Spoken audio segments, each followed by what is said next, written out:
पहलगाम में बेगुनाहों का जो कत्लेआम हुआ है, इसने हमारे ज़मीर को झंझोड़ कर रख दिया है। पूरा हिंदुस्तान एक आवाज़ से इसको कंडम करता है।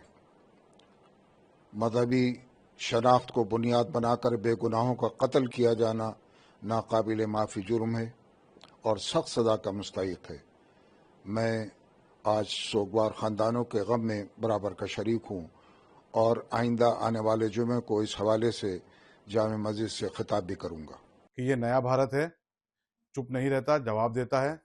अब जवाब सिर्फ शब्दों से नहीं, फैसलों, एक्शन और नतीजों से दिया जाता है, जिसका कल आपको उदाहरण मिला देखने को। और जिस तरीके से भारत सरकार ने वहाँ के राजनीतिकों को यहाँ के जो वापस रवाना करने के आदेश दिए हैं और जब तमाम वीज़े कैंसिल किए हैं, ये होना भी ज़रूरी था। कि देखिए, ताल्लुकात और आतंकवाद एक साथ नहीं चल सकता। पाकिस्तान को अब निर्णय लेना है कि आतंकवाद के साथ देना है या अपने पड़ोसी मुल्क के साथ अच्छे संबंध रखना है। भारत का संदेश खड़ा है, भारत आपकी नापाक हरकतों को बर्दाश्त नहीं करेगा। तो कल जो भारत सरकार ने फैसले लिए हैं, देखिए जब भी फैसले होते हैं डिप्लोमेटिक तरीके से भी मारे, इस तरीके से बहुत सीधी, ये पूरी तरीके से पाकिस्तान की रीढ़ की हड्डी को तोड़ने का फैसला था। वहाँ के जो अकाउंट के बैठे हुए हैं, वहाँ के जो हुक्मरान बैठे हुए हैं, सरकार बैठी हुई है और जो वहाँ की सेना जो बड़े बड़े बोल रही थी कुछ दिन पहले, उनको इसके नतीजे सामने देखने फेस करने पड़ेंगे और उनको इसके असरात भी पता लग जाएंगे। क्योंकि जो जल संधि का जो फैसला होल्ड पे रखा गया है, वो बहुत इंपॉर्टेंट फैसला है। उससे क्योंकि पाकिस्तान की 80% खेती जो है, सिंचाई जो है, वो उस पानी से होती है। वहाँ हाइड्रो पावर जो प्रोजेक्ट चल रहे हैं वो उस पानी पे निर्भर हैं और इससे जल संकट के साथ साथ ऊर्जा संकट भी उत्पन्न होगा, जो पाकिस्तान की इकोनॉमिक लेवल पे पूरी तरीके से रीढ़ की हड्डी को तोड़ेगा और इसका सीधा असर पाकिस्तान की सरकार पे, उनकी सेना को देखने को मिलेगा। और जहां तक मिलिट्री एक्शन का सवाल है, भारत के लिए तमाम विकल्प खुले हैं और हमें पूरी उम्मीद है मोदी सरकार अपना मिलिट्री एक्शन भी दिखाएगी, जिस तरीके से पुलवामा हमले के बाद दिखाया गया। प्रधानमंत्री नरेंद्र मोदी ने जब सीसीएस बैठक के बाद में जो विदेश मंत्रालय की प्रेस कॉन्फ्रेंस हुई और उसमें ये निर्णय लिए गए कि भाई 5 बड़े मुद्दे जो फैसले हैं वो लिए जाएंगे, उसके बाद से पाकिस्तान भी अलर्ट पर है। जो 18 फाइटर जेट हैं वो लाहौर और रावलपिंडी को गए। देखिए, पाकिस्तान कितना अलर्ट हो जाए, भारत की आज की तारीख में सैन्य शक्ति का मुकाबला कोई नहीं कर सकता। भारत आज सक्षम है हर तरीके से, क्योंकि भारत सरकार का नेतृत्व तो मोदी जी जैसे प्रधानमंत्री कर रहे हैं और भारत ये सक्षम है कि पाकिस्तान में घुस करके आतंकवादी को भी खत्म कर सकता है और वहाँ की जो ये नापाक हरकत रखने वाली जो सेना जैसे ना, उनको भी सबक सिखा सकता है। अभी तो ये डिप्लोमेटिक जवाब जो है प्रधानमंत्री ने दिया, आने वाले समय में किस तरह के और जवाबों की आप उम्मीद करें? देखिए, भारत का पूरा हर नागरिक आज की तारीख में इतना गुस्से में है, जिस तरीके से वीडियो हमारे सामने आ रहे हैं, जिस तरह के नाहक बेगुनाहों को कत्ल किया गया मजहब पूछ पूछ के। लानत है ऐसे लोगों पे जो मजहब पूछ पूछ के मार रहे हो। आप लोग किस धर्म का एग्जाम्पल दे रहे हो? इस्लाम में इसकी जगह कहाँ है? तो भारत सरकार से तमाम देशवासियों की आज यही अपील है कि अंदर घुस के मारा जाए, इस आतंकवाद को जड़ से खत्म किया जाए। जितने आतंकवादी कैंप वहां चल रहे हैं और जिन्होंने इनको बैकअप दिया है, उनको भी खत्म किया जाए। पूरा देश आज मोदी जी के साथ, भारत सरकार के साथ खड़ा है, चाहे वो पॉलिटिकल पार्टी हो, चाहे आम नागरिक हो। हम सब भारत के सरकार के साथ खड़े हैं। भारत जो भी फैसला लेगा हम उसका स्वागत करेंगे, लेकिन समय आ गया है कि आतंकवाद को जड़ से खत्म किया जाए। प्रधानमंत्री नरेंद्र मोदी ने कहा है कि जो आतंकवादी हैं उन्हें कड़ा सबक सिखाया जाएगा और एक एक को चुन चुन कर मारा जाएगा। बिल्कुल, मैंने आपको कहा ना, ये नया भारत है।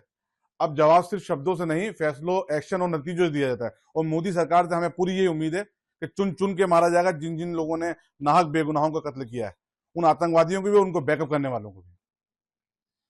टीआरएफ ने हमले की जिम्मेदारी ली है, उसे किस तरह से? देखिए, भारत सरकार और भारतीय सेनाओं का लोहा पूरी दुनिया मानती है आज की तारीख में, और भारत सरकार और भारतीय सेना इतनी सक्षम है कि आतंकवाद को उनके घर में घुस के खत्म कर सकती है।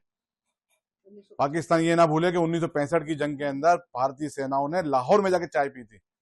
तो जब भारतीय सेना उस जमाने में वहां पहुंच गई, तो आज की तारीख में भारतीय सेना सक्षम है हर तरीके से कि पाकिस्तान के कोने में घुस घुस के आतंकवादियों को चुन चुन के मार सकते हैं। और अब वक्त आ गया है कि पाकिस्तान से पीओके को अलग किया जाए। पाक ऑक्यूपाइड कश्मीर अनधिकृत तौर से उन्होंने कब्जे में लिया और वहां जुल्म ज्यादती हो चुकी है। तो अब भारत सरकार को चाहिए उसको वहां से अलग कराए और अपने भारत में शामिल करे, इस कश्मीर को मुकम्मल करे।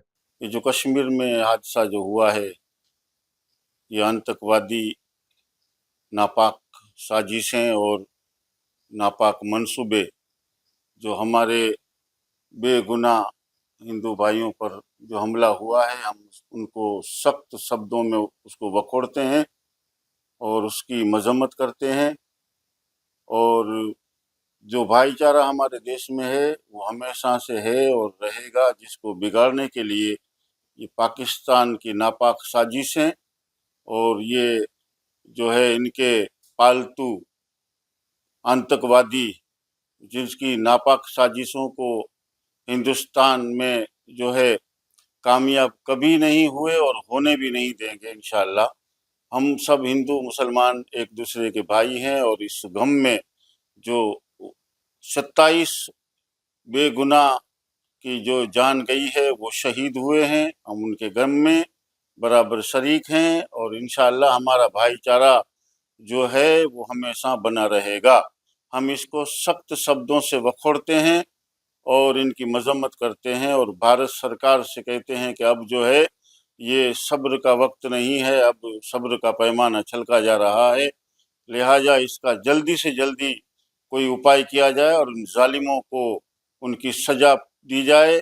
और भारत सरकार से मैं तो खुद ये कहता हूँ कि वो मुसलमानों को भी इजाज़त दे और हथियार दे ताकि हम पाकिस्तान में घुस के उसका जवाब दें उसे। ये हमारा हौसला है, हमारे ही भाई बहन हैं जिनको ये दर्द हुआ है, कश्मीर में गए उनको ये दुख हुआ है, उसका बड़ा दुख है और हम अपनी भीनी आंखों से उन्हें खूब खूब श्रद्धांजलि अर्पण करते हैं।